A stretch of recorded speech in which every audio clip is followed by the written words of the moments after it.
Mga bilang chapter 34 verse 1 up to 29. At sinalita ng Panginoon kay Moises na sinasabi, iutos mo sa mga anak ng Israel at sabihin mo sa kanila, pagpasok ninyo sa lupain ng Kinan, na ito ang lupaing mahuhulog sa inyo na pinakamana, ang lupain ng Kinan ayon sa mga hangganan niyaon. At inyong hahantungan ang dakong timugan mula sa ilang ng Sin hanggang sa gilid ng Edom. At ang inyong hangganang timugan ay maging mula sa dulo ng dagat na alat sa dakong silanganan. At ang inyong hangganan ay paliko sa dakong timugan sa sampahan ng Akrabim at patuloy hanggang sa Zen. At ang mga labasan niyaon ay magiging sa dakong timugan ng Kades Barnea. At mula rito ay pasampa sa Hasaradar at patuloy sa Asmon. At ang hangganan ay paliko mula sa Asmon hanggang sa batis ng Ehipto. At ang magiging mga labasan niyaon ay sa dagat. At ang magiging inyong hangganang kalunuran ay ang malaking dagat at ang baybayin niyaon. Ito ang magiging inyong hangganang kalunuran. At ito ang magiging inyong hangganang ligaan mula sa malaking dagat ay inyong gagawing palatandaan ang bundok ng Hor. Mula sa bundok ng Hor ay inyong gagawing palatandaan ang pasukan ng Hamat. At ang magiging mga labasan ng hangganan ay sa Sidad. At ang magiging hangganan ay palabas sa Sipron. At ang magiging mga labasan niyaon ay ang Hasar-Inan.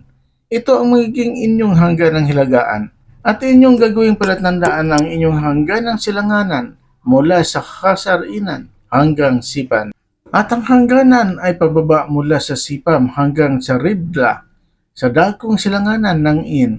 At ang hangganan ay pababa at abot hanggang sa gilid ng dagat ng Sineret sa dakong silanganan. At ang hangganan ay pababa sa Hordan at ang magiging mga labasan niyaon ay abot sa dagat na alat. Ito ang magiging inyong lupain ayon sa mga hangganan niyaon sa palibot. At inuutos ni Moses sa mga anak ni Israel na sinasabi, ito ang lupain na inyong mamanahin sa pamamagitan ng sapalaran na inuutos ng Panginoon na ibigay na siyam na lipi at sa kalahating lipi, sapagkat ang lipi ng mga anak ni Ruben ayon sa mga sangbahayan ng kanilang mga magulang, at ang lipi ng mga anak ni Gad ayon sa mga sangbahayan ng kanilang mga magulang ay nagsitanggap na, at gayon din naman ang kalahating lipi ni Manisis ay nagsitanggap ng kanilang mana. Ang dalawang lipi na ito at ang kalahating lipi ay nagsitanggap na ng kanilang mana sa dako roon ng Hordan, sa dakong silanganan ng Jericho, sa dakong sinisikatan ng araw, at sinilata ng Panginoon kay Moises na sinasabi, ito ang mga pangalan ng mga lalaki na nagbabahagi ng lupain sa inyo na pinakamana, si Eleazar na saserdote at si Josue na anak ni Nun.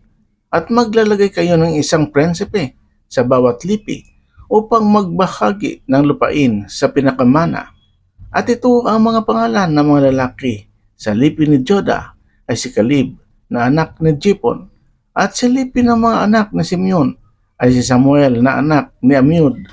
Sa lipi ni Benjamin ay si Elidad na anak ni Chislon, at sa lipi ng mga anak ni Dan ay ang Prinsibosi na anak ni Jagli. Sa mga anak ni Hosi, sa lipi ng mga anak ni Manises ay ang Prinsipe Haniel na anak ni Ipod, at sa lipi ng mga anak ni Ephraim ay ang Prinsipe Sibuel na anak ni Siptan.